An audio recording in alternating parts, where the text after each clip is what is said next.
Hello everyone, welcome to the meme show. I am the host Chug.Estus.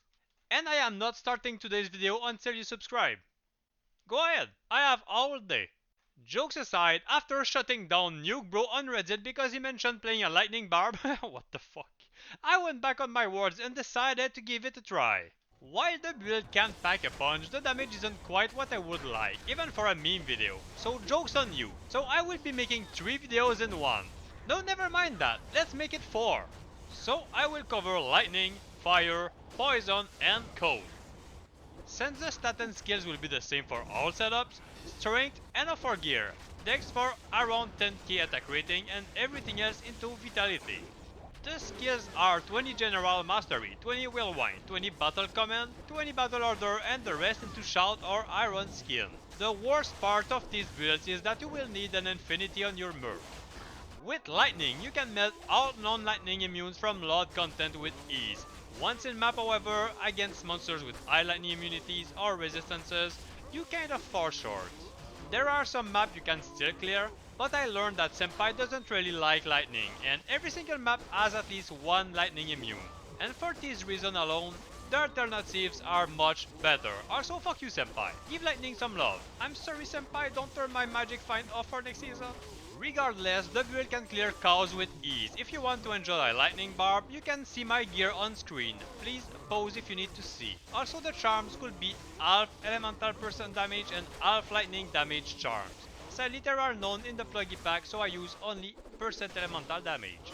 Next on the list is the Holy Fire Barb. This one was a build in Season 1 and still is to this day. Thanks to Flame Bellow Eigenate damage, you have enough physical damage to deal with immunes. With this setup, you can clear Torajan Jungle, Tomb of Zoltun Kule, Blood Moon, Fall of Khaldun. In reality, you can pretty much clear any map, but keep in mind the more fire immunes, the longer it will take. However, you can invest in this setup enough to be able to clear pretty much all maps without issue. By using 2 Ethereal Flame Bellows, Zods and Fire facets in them, you will have more than enough physical damage. As for the rest of the gear, you can see on screen, just pause if needed. Similarly to the lightning build, I suggest splitting half elemental percent charms and fire damage charms. Since there are none in the pluggy pack, I cannot test how many of each would be better.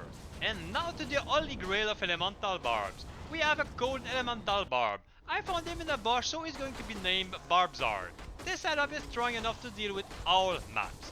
Until you are well geared, I suggest running maps with low cold immunes. However, if you really want to, swap your weapons and fucking deal with it. But first, the best areas are Horazon's Memory, Bastion Keep, Phlegaton, Ariad Battlefield, Sewers of Arrogat, Ancestral Trial, Blood Moon, and finally Kyrgyzstan Marketplace are going to be your best farming spots. However, like mentioned, you can really clear anything you want by going hybrid cold and physical. The first and most boring option here is AzureWrath. For its innate high cold damage, there's no other reason to play it, just pick something else please. I'm not even sure why I included them.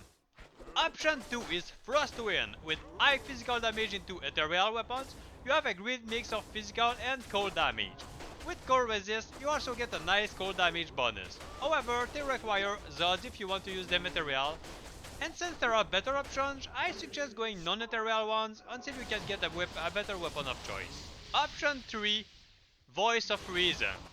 A ton of cold pierce, making your core damage basically true damage, on top of frozen orbs that can chunk some extra HP but not quite strong enough in my opinion. The clear speed is only slightly lower than Frostwind, but a lot more satisfying to play.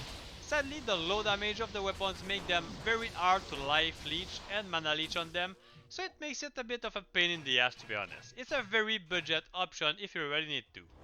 Option 4, Famine. Making items indestructible makes them a great choice for ethereal weapons with high physical damage.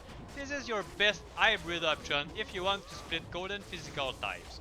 1 to 2 spins will kill cows, however, it's much more expensive in comparison to the previous options. Option 5 is my second most favorite option. Doom Runeward grants us Holy Frost Aura, freezing everything in our path. The physical damage is good enough and the cold damage is unmatched, making them much more fun to use compared to Famine. Still quite expensive however, but consider them a good goal for endgame. And finally, the option we've all been waiting for, the Nords Tenderizer! It fucking make you proc blizzards all over the place. How can you not love these weapons? Once up they reach up to 180 physical damage, making them good enough to leech up HP and mana back, and still output a great amount of cold damage. Bonus to attack rating is also super useful, allowing you to throw some more points into strength. And on top of that, the procs does a surprising amount of damage considering we don't even have fucking synergies with Blizzard.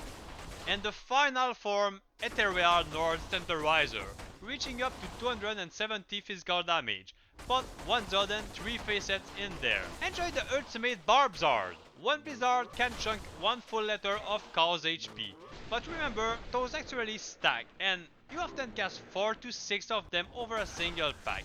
Honestly, I am in love. Obviously, you can also mix and match multiple weapons together if you really want to test the waters, but I haven't gotten so far yet. I cannot get. I can't speak anymore. That's just how much I love Nords Tenderizer. And so, for my gear, I use Nightwing Helm for big cold damage bonus, Metal Grade Ami for the attack rating, Dual Ethereal Nords Tenderizer, Black Adders with 4 cold facets in there, but Armus is also a decent option, 2 Raven Frost for the cold damage, Gore Rider Boots for the deadly strike, Sword Drainer Gloves for the dual leech, however you can swap one ring for a dual leech ring, and that allows you to swap your Drainer Gloves for Mavina Gloves for extra cold damage. My charms are all 3% cold medium charms, and finally the Merc is using Infinity, whatever else you need in there. And as a bonus, I went ahead to try a poison setup, and honestly it wasn't so bad. If I had to give the builds an order from strongest to worst, it would be cold, fire, poison, and lightning. But why the fuck would you pick anything else besides Barbzard? It's just ridiculous. You are a Barb, and you fucking toast Blizzard to spawn out of thin air. Is that not the most badass shit you have ever seen? The end.